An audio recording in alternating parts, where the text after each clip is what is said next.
तुम्ही फणसची भाजी अलग अलग प्रकारची करून खाल्ली असेलच। फणस फिका राहतो म्हणून अंदरपर्यंत फ्लेवर येत नाही, म्हणून एक वेळा माझ्या पद्धतीने करून तर बघा, पूर्ण अंदरपर्यंत फ्लेवर येईल आणि फणसची फोड खूप सॉफ्ट राहील। ग्रेव्ही पण अशी बनेल की खाणारे खातच राहील। फणस फिका राहतो म्हणून फणसात काय घालायचं, तो कसा शिजवायचा, ग्रेव्ही कशी करायची, यात आपण मसाल्याचा वापर जास्त केलेला नाही आहे। फणसची भाजी करण्यासाठी येथे मी 500 ग्रॅम फणस घेऊन स्वच्छ पाण्याने क्लीन करून दुकानातूनच कट करून आणला आहे। आता सगळ्यात अगोदर कुकरमध्ये घालायचे 2 ग्लास पाणी आणि डब्यात घालायचा फणस। या फणसमध्ये पाणी मात्र अजिबात घालायचे नाही। फणस फिका राहतो म्हणून अर्धा चम्मच मीठ घालायचे, अर्धा चम्मच हळद आणि एका मोठ्या कांद्याचे स्लाइस करून घालायचे। कांदा घातल्याने फणसची फोड टवटवीत राहते। आणि अर्धा चम्मच घालायचं तेल। तेल घातल्याने फणसची फोड सॉफ्ट राहते। आता कुकरच्या पाण्यात एक डिश घालून फणसचा डब्बा कुकरमध्ये ठेवायचा आणि झाकण लावून एक शिट्टी काढून घ्यायची बरं का। कुकरची शिट्टी होतपर्यंत मसाला करून घेऊ।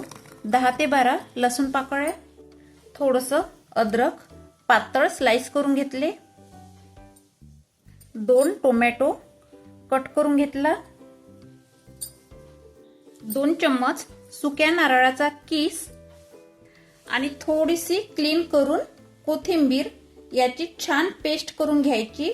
या वाटणात पण पाणी घालायची अजिबात गरज नाही। एक शिट्टी झाली आहे, कुकरचे झाकण काढून घ्यायचं आहे। आपण सुकी भाजी करणार नाही आहोत, रसरशीत भाजी करणार आहोत। फणसात अजिबात पाणी घालायचं नाही, कारण त्यातलं जे व्हिटॅमिन आहे ते कमी होते। कुकरमध्ये जे पाणी आहे म्हणून फणस छान शिजून आलेला आहे। तुम्ही बघू शकता, फणस बघा किती छान शिजून आलेला आहे। आता भाजी करूया।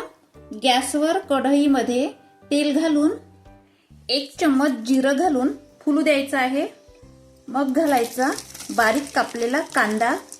कांदा ब्राऊन होतपर्यंत छान परतून घ्यायचा।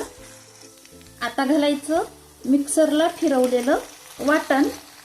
आता हे कच्चं वाटण असल्यामुळे 2 मिनिट तेल सुटतपर्यंत शिजू द्यायचं। हे बघा, तेल सुटतपर्यंत मस्त वाटण आपलं शिजल्या गेलेलं आहे। आता यामध्ये घालायचे काही मसाले। 1 चम्मच सब्जी मसाला, 1 चम्मच दालचिनी पावडर, अर्धा चम्मच जिरा पावडर, 1 चम्मच धनिया पावडर, 1 चम्मच काश्मीरी लाल मिरची पावडर। तुमच्याकडे असेल तर घाला, नसेल तर साधी मिरची पावडर घातली तरी चालेल। थोडेसे मीठ पाहूनच घाला, कारण मीठ फणस शिजवताना घातले होते। मिक्स करून घ्यायचं। आपण मिक्सरला वाटण केलं होतं ते वाटणाचं भांडं धुवून घालायचं, वाया जाऊ द्यायचं नाही। आता घालायचं पाणी। या रश्याची उकळी काढून घ्यायची। आता घालायची आहे फणसच्या फोडी आणि 5 मिनिट भाजी शिजू द्यायची आहे। फोडीत मस्त ग्रेव्ही जाते।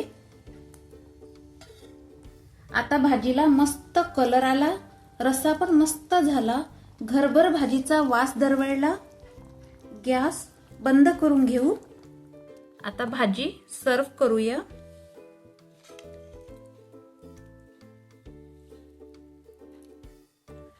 आता यामध्ये घालायची आहे कोथिंबीर। हे बघा, फणस आपला किती मस्त नरम लच्च झाला आहे आणि ग्रेव्ही अंदरपर्यंत गेली आहे। हीच तर खास टिप्स आहे। आता गरमागरम स्वाद घ्या आणि मग बघा सगळ्यांच्या चेहऱ्यावर खुशी। तुम्ही ही भाजी भातासोबत खा, नाहीतर चपाती बरोबर खा आणि मग बघा तुमची तारीफ। तर कसा वाटला हा व्हिडिओ? व्हिडिओला एक लाईक करा, चॅनलला सबस्क्राईब करा। पुन्हा भेटूया नवीन रेसिपी बरोबर। धन्यवाद।